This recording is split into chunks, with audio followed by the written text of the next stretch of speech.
My mission is simple, to make you money. I'm here to level the playing field for all investors. There's always a bull market somewhere, and I promise to help you find it. Mad Money starts now. Yeah, I'm Cramer. Welcome to Mad Money. Welcome to Cramerica. Other people make friends, just trying to make some money. My job is not just to entertain, but to put it in context. So call me at 1-800-743-CNBC or tweet me at Jim Cramer. Where were the buyers last week? Why did they only come out in full force today? With the Dow surging 587 points, the S&P jumping 1.40%, Nasdaq surging 0.79%. We just had a vicious decline, culminating in a sickening Friday give-up. It's almost too ridiculous to believe. People who hated Caterpillar down 5 last week now love it when it's up 5. They despised the rails last week. Remember, they just said, oh, the West Coast port. Oh, no, woe is me. Well, today, all aboard. The stocks are up big. Did they solve the port crisis over the weekend? Home Depot got obliterated last week. Allegedly because people aren't spending as much money on their homes. Today it soared. Did something change? Has the home spigot reopened?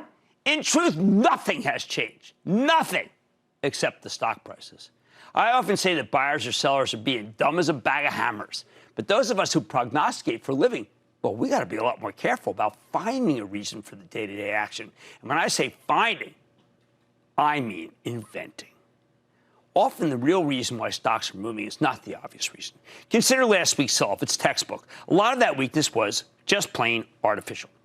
What do I mean by artificial? Well, first we had a series of programs that played out on Friday, and they played havoc with prices. There was an S&P reweighting exercise, a select real estate investment trust change that put immense downward pressure on the market. We didn't know how or why and couldn't call it out. Who knew? Only those directly involved could understand the ramifications.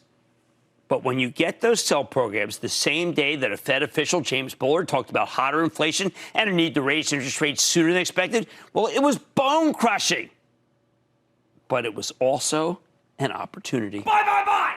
And there could be another one coming up this Friday when we get the huge Russell rebalancing. The reweighting the Russell 1000 and 2000 indices, we don't know the direction of what will happen. But if we get any big news that could be interpreted negatively, I expect the market to go down. Sell. And maybe it's opportunity. Now, we better hope some of the big money managers stick around Wall Street, because if they go to the Hamptons too early this Friday, well, it could end up looking a lot like last Friday. Is this fair? Is it right? Well, that's irrelevant. It's the way the market works. Sometimes stocks move, and it's all about the mechanics of the market, not the fundamentals. All we can do is stop drawing facile conclusions from the action. You got to take your cue from Macbeth here, because there are days, like Friday, when the action is a tale told by an idiot, full of sound and fury, signifying nothing. Second cause of last week's selling, I always say the bond market doesn't lie, but bonds can still mislead you. On Friday, bond yields plummeted, and that's sent us searching for conclusions. I heard all kinds of crazy explanations. The Delta COVID variant can't be stopped. Anyone who hasn't been vaccinated will get sick. Maybe people who have been vaccinated will get sick. Especially students will bring the virus home with them. So get ready for another huge wave, which will shut everything down. We certainly heard that, right? That's insane, though. More than half the country has gotten at least one dose of the vaccine, and we're working to try to get it so 70% get it by July 4th. What else? I heard the shocking rise in price is going to lead to a vicious rate hike cycle from the Fed. And Jay Powell's dovish comments were simply him playing good cop to the real cop, James Bullard, who's taking a more hawkish turn. I heard the situation with China is getting more and more out of hand. So there's a flight to safety in bonds. Oil spiking, always a bad sign. Finally, with Europe about to experience yet another round of COVID, the bond market there represents no value. So foreign investors are swapping into U.S. Treasuries. Well, let's think about this. Some of those explanations even sounded convincing.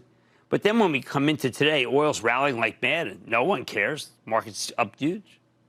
Bond yields soared, undoing most of Friday's action. It's like that move never happened.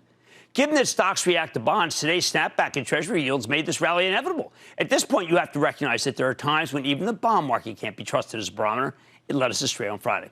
When there is a tidal wave of selling like we had last week, Sell. It's incredibly daunting for you. I mean, I went out quoting one of my best hedge fund sources saying it was the fantastic opportunity he's been looking for. When I checked in with him today, I asked what he knew. He just simply said things look good.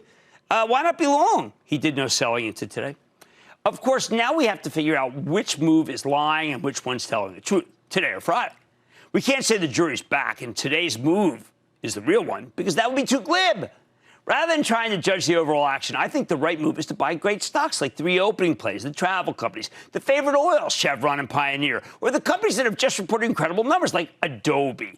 It's not too late to buy something like The Gap, which just came on the show last month, told us a terrific story, yet its stock has done nothing. You don't often get a chance to buy the stock of Home Depot down 40 points from its high, do you? Sure, it was up today, but it's still down big versus where it was trading just 6 weeks ago. I'm still mystified by what went wrong with Carol Tomei's first analyst meeting at the United Parcel Company, where she's CEO. She was brought in for a specific reason, to stop sacrificing margins in order to take some market share, but run the company in a far more disciplined way. FedEx reports this week. I mean, what was she really doing? She's instead of just trying to take share, can we make more money per envelope? Anyway, she reiterated the game plan that made her take the job, and somehow the stock got crushed. That's crazy town.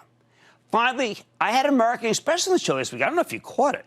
The new CEO, Steve Squeri, came to Bar San Miguel, which is a Mexican tavern in Carroll Gardens I own. And he told a story about new products that will let Amex take share at the register for small and medium-sized businesses. He made it clear that the great reopening is even stronger than we think, and his company is uniquely prepared for it. Given that few other companies share that ready stance, you probably can count them on one hand. How you cannot buy some American Express here is stunning. Yes. Do you know that the stock rallied one day and then had 3 straight down days, as if nothing new was said when I interviewed Steve? It was all new, for heaven's sake. This market's gotten so fixated on the meme stocks, most of which are now horrible performers, that it doesn't get the blue plate specials when they're placed right in front of you. Now, though, the market's overcome last week's negativity. If history's any guide, that should bring out defenders galore. Typically not for the stocks that are down. No. But for the ones that are up so much. No sense in getting behind an AMD when you can push a Texas Instruments or an Analog Devices. Why not push Honeywell down a gazillion from its highs, or Lockheed Martin, after we just heard on Squawk on the Street how great things are going? So here's the bottom line. Tomorrow, traders will go for the winners, not the losers, because it looks like we forgot everything that took us down on Friday. Otherwise, we wouldn't be up so strongly today. And by forgot, I mean the artificial forces that drove us down have disappeared. They're no longer in play. Don't miss a second of Mad Money. Follow @JimCramer on Twitter. Have a question? Tweet Cramer. #MadTweets. Send Jim an email to madmoney@cnbc.com or give us a call at 1-800-743-CNBC. Miss something? Head to madmoney.cnbc.com. Shepard Smith here. Thanks for watching CNBC on YouTube.